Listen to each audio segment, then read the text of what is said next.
untuk bisa lebih leluasa memakmurkan agama Allah dalam berbagai aspek, kita perlu kekuasaan. Jadi memperbaiki jiwa,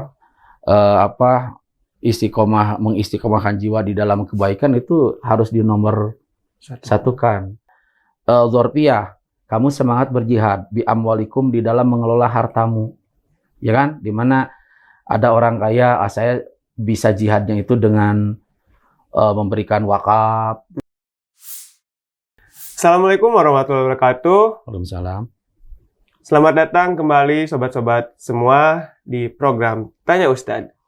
Suatu program yang insya Allah akan memberikan ilmu-ilmu baru kepada mereka yang belum tahu, dan ya untuk yang mereka yang sudah tahu, insya Allah video ini bisa menjadi pengingat untuk ilmu-ilmu mereka agar tetap melekat. Pastinya saya di sini tidak sendiri, ada narasumber yang akan menjawab pertanyaan-pertanyaan saya yang akan saya ajukan ke beliau. Narasumber saat ini yaitu adalah Ustadz Aceng Saifuddin. Mari kita sapa beliau. Assalamualaikum Ustadz. Waalaikumsalam warahmatullahi wabarakatuh. Gimana sekarang kabarnya, Ustadz? Alhamdulillah, saya, keluarga, dan teman-teman pejuang di Khairina semua lahir batin sehat. Alhamdulillah. Nah, Ustadz, udah lama juga gak ketemu sama Ustadz itu. Ya. Kesibukannya saat ini apa aja, Ustadz? Untuk saya bukan mungkin ya, ngajar-ngajar anak-anak, Ya. kalau memang dikasih waktu untuk ngajar. Kemudian ceramah-ceramah baik di lingkungan khusus Khairina atau di lingkungan masyarakat sekitar Khairina. Nah, ya yang saya dengar juga, yang saya tahu kan Ustadz tuh ditugaskan oleh Salman untuk di Khairina gitu. Ya. Apa itu tuh bisa dikategorikan bentuk jihad bukan sih? Nah, mungkin sedikit saya beri gambaran ya, Ya. dari mana itu Khairina. Tanah Khairina adalah wakaf dari seorang yang berhati mulia, yaitu Bapak Haji Ion, di mana di tanah itu sudah ada masjid, perpustakaan, kemudian toilet, dan ada lapangan olahraga, walaupun tidak semua lapangan olahraga itu dulunya termasuk wakaf. Dan ini menurut saya apa yang dilakukan oleh Pak Haji Ion ini adalah Pak Haji Ion adalah ITB 80. Beliau mewakafkan semua sebagian tanahnya yang beliau miliki di Cimenyan, itu menurut saya adalah jihad. Kemudian dari sisi pergerakan, di sana ada Pak Haji Teguh Farid beserta istrinya, itu pun juga termasuk jihad. Dan kalau saya baru mendoa ya, mudah-mudahan apa yang saya lakukan di sana sebagai pelaksana program dari bidang dakwah Salman ITB, mudah-mudahan juga Allah mencatatnya sebagai jihad. Amin. Dan kebetulan untuk tema saat ini tuh perihal tentang jihad. Nah, biar sobat-sobat Salman juga tahu apa itu jihad gitu pengertiannya. Nah, saya pengen nanya nih, sebenarnya pengertian jihad dalam ajaran agama Islam itu tuh apa dan apa tujuannya gitu? Berbicara tentang agama Islam, ya bagi saya adalah salah satunya berbicara tentang ahli waris para nabi, dalam hal ini adalah para ulama. Salah satu ulama yang mengkaji tentang makna jihad yang saya baca adalah Syekh Ar-Raghib Al-Asfahani. Beliau menulis bahwa jihad yang bentuk masdarnya juhdu itu mempunyai arti toqotun wa masyaqqatun, kuasa dan kesulitan.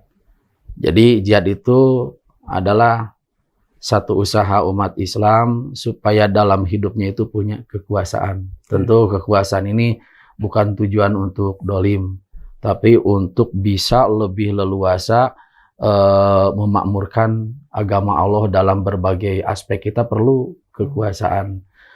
Tapi di samping istilah yang begitu bagusnya itu kekuasaan, untuk mencapainya ada yang disebut dengan masyakot, kesulitan. Jadi untuk mencapai orang Islam mendapatkan kekuasaan, kesulitannya itu luar biasa. Itu dari sisi sulasi mujarrad ya, tiga kata yang pokok di dalam ilmu sorof. Yang kemudian dari sisi pengertian, Syekh Ar-Raghib Al-Asfahani mengangkat dua istilah jihad dan mujahadah yang diartikan oleh beliau istibroghul wus'i fi mudafa'atil aduwi, yaitu menghabiskan segala tenaga kekuasaan untuk melawan musuh.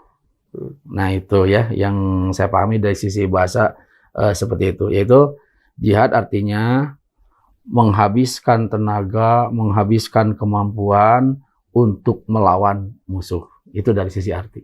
Oke. Nah tadi kan diartikan bahwa jihad tuh melawan musuh, tapi musuh di sini tuh nggak dijabarin bentuknya apa. Nah kemudian di keterangan yang lebih lanjutnya, beliau membagi jihad ini kepada 3 warna ya, 3 bagian.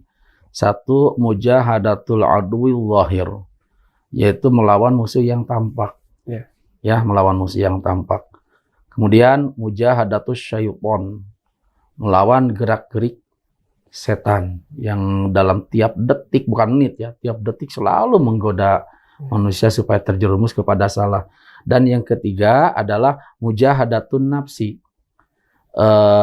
melawan kemauan diri yang cenderung kepada kesalahan. Itu jihad menurut Syekh Ar-Raghib Al-Asfahani. Oke. Jadi untuk pertanyaan selanjutnya nih, sebenarnya bagaimana jihad diartikan dalam konteks spiritual dan upaya dalam memperbaiki diri gitu? Menurut saya, jihad dalam artian memperbaiki diri adalah itu termasuk 1 mujahadatun nafsi, ya kan? Oh, iya. Melawan diri itu lebih fokus. Dan menurut saya umat Islam itu kan masuk surga bukan karena sehat badannya, tapi karena sehat jiwanya. Jadi memperbaiki jiwa, mengistiqomahkan jiwa di dalam kebaikan itu harus dinomor satukan. Dan yang kedua, kita pikirkan bahwa di jiwa ini ada yang penggodanya yaitu setan. Jadi dua jihad ini supaya kita selamat dunia dan akhirat menurut saya harus menjadi nomor 1 dalam kehidupan sehari-hari ya. Jadi mudah-mudahan dengan bisa mujahadatun nafsi dan mujahadatun syaiton, amaliyah diri kita akan selalu meningkat. Maksudnya amaliyah baiknya. Ya. Nah, tadi kan mungkin ya untuk umat muslim sehari-hari pasti melakukan jihad melawan syaitan, jihad melawan hawa nafsu. Tapi kan yang saya tahu gitu, umumnya orang-orang mengartikan jihad itu dengan perang melawan musuh secara langsung lah gitu. Nah, yang pengen saya tanyakan, ya bagaimana pandangan Islam terhadap perang itu sendiri dan bagaimana jihad berhubungan dengan perang? Pandangan umat Islam tentang perang itu sendiri. Kalau perang secara fisik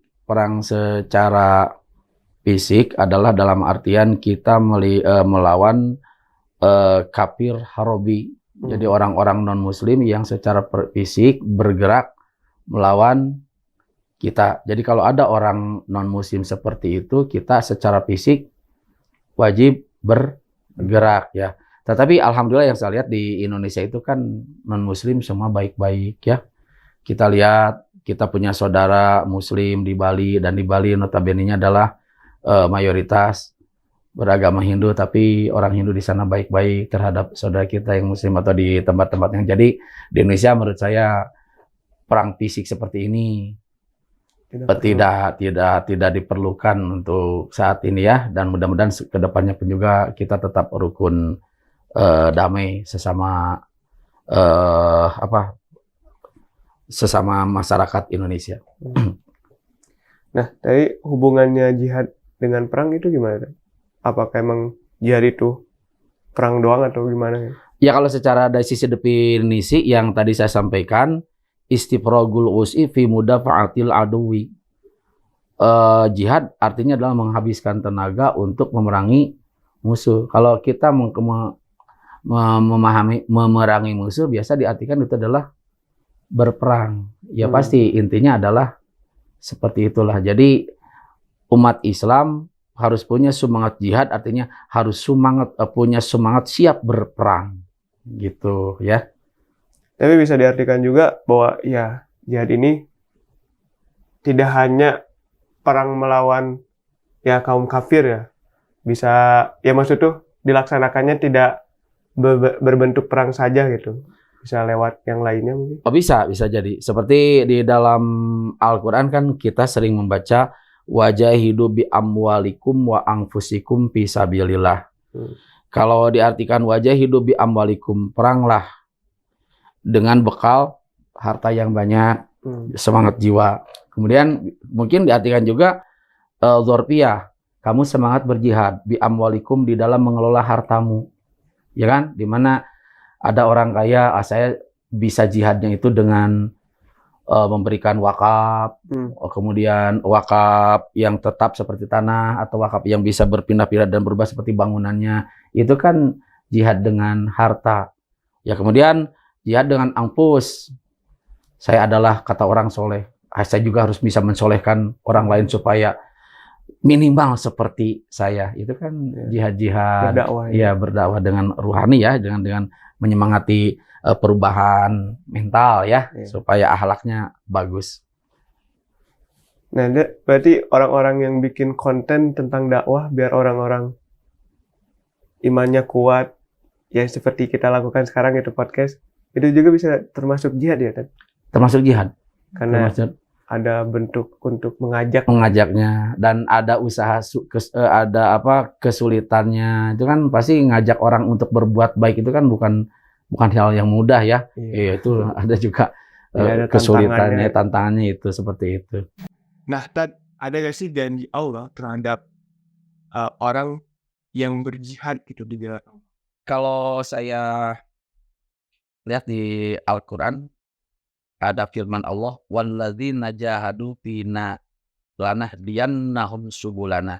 Yang pertama ya, orang yang berjihad di jalan Allah, kata Allah, akan kami tambah hidayahnya. Di ayatnya subulana. Jadi akan diberikan petunjuk kepada jalan-jalan kebenaran dari Allah. Kalau beliau sebagai pengusaha, usahanya akan diberikan selalu oleh Allah jalan-jalan kepada usaha yang barakah, yang bermanfaat. Itu kalau beliau adalah seorang pemimpin, kepemimpinannya itu akan dijanjikan oleh Allah, diberikan hidayah supaya bagaimana menjadi pemimpin yang baik. Dan kemudian wa innallaha ma'al musinin. Ini dalam maksud saya kayaknya masih masuk juga kepada janji Allah tentang orang yang semangat berjihad nanti akan dikelompokkan dengan orang-orang yang selalu berbuat baik. Nah, kemudian jihad ini adalah gerak ya, fisik atau batin. Di pendapat ulama ahli akhlak, al harakatu barokatu, gerak langkah yang diusahakan oleh seseorang itu bisa menimbulkan berkah. Ya. Ada gak sih, Tad, mungkin hadis yang ngebahas tentang ciri orang yang paling utama gitu, yang berhubungan dengan jihad? Saya baca di dalam hadis kitab Syu'abul Iman, halaman 8, nomor hadis 4214, Rasulullah pernah ditanya, ayun nasi afdal, manusia seperti apa ya Rasul yang paling utama? Rasul menjawab, mukminun yujahidu fi sabilillahi binafsihi wa malihi. Orang mukmin yang punya semangat jihad di jalan Allah dengan dirinya dan juga dengan hartanya. Jadi kalau kaitan dengan manusia yang paling bagus kaitannya dengan jihad, inilah kata Rasul jawabnya. Mukminun, dia ada iman. Kemudian yujahidu fi sabilillah, ada semangat berjihad di jalan Allah. Alatnya binafsihi, bisa menggunakan fisiknya, batinnya, atau wa malihi, dan juga hartanya. Kalau wau dimaknaan dengan takhir, memilih. Kita tidak punya harta tapi diri kita sehat, semangatlah dengan diri. kita diri lemah, tidak bisa ikut peran, tidak bisa ikut bergotong royong membangun masjid, silakan lakukan dengan harta.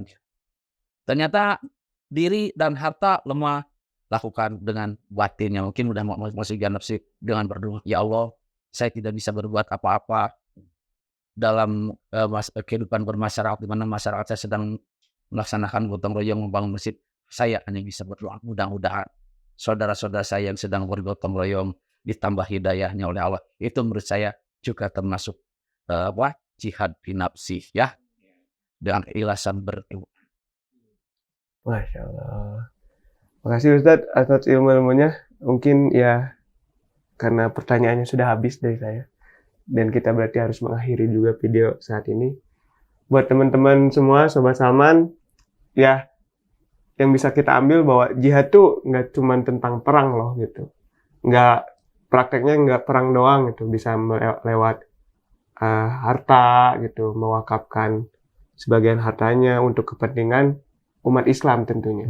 Pengajaran gitu kan, ilmu gitu. mencari metode-metode supaya belajar lebih mudah itu. Iya. Menurut saya jihad juga, jihad anfus ya. Jihad. Nah, ya semoga semoga pembahasan yang kita sajikan di video ini juga bisa berbentuk jihad ya. Amin ya Allah. Amin, amin. Nah, terima kasih Sobat Salman yang sudah menonton sampai saat ini. Semoga ilmu yang telah disampaikan oleh Ustadz Aceng dalam video ini bisa bermanfaat buat kalian semua. Dan jangan lupa untuk subscribe YouTube-nya agar tidak kelewatan konten-konten selanjutnya. Sebelum kita tutup, mari kita terima kasih terlebih dahulu kepada Ustadz Aceng. Terima kasih Ustadz atas waktunya. Sama-sama. Terima kasih juga atas ilmu yang telah dibagikannya. Oke, mungkin sekian. Assalamualaikum warahmatullahi wabarakatuh. Waalaikumsalam.